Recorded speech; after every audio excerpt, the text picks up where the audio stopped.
खबर शामिल करेंगे। कतर से नुमाइंदा मेयो न्यूज़ की रिपोर्ट के मुताबिक पाकिस्तान मुस्लिम लीग आज़ाद के मरकजी रहनुमा, मरकजी राब्ता कमेटी के रुकन और Mayo news channel advisory committee के चेयरमैन चौधरी आस मोहम्मद मेयो इन दिनों कतर के दौरे पर हैं।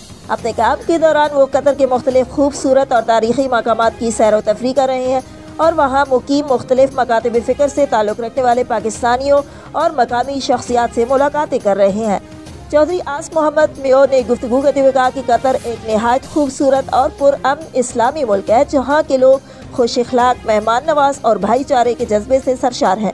उन्होंने कहा कि कतर में मौजूद पाकिस्तानी कम्युनिटी से मुलाकातें इंतहाई खुशगवार रहीं और उनके जज्बे मोहब्बत और खुलूस ने दिल जीत लिया। उनका कहना था कि कतर से हमारा ताल्लुक सिर्फ दोस्ती का नहीं बल्कि कलमे का है। हम सब मुसलमान एक दूसरे के भाई हैं।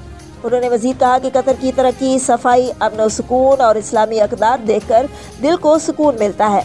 मेयो न्यूज़ के मुताबिक चौधरी आस मोहम्मद मेयो का ये दौरा न सिर्फ तफरीही बल्कि बाहमी राब्तों के फ़रोग़ और पाकिस्तान की मुस्बत शनाख्त उजागर करने का बायस भी बन रहा है।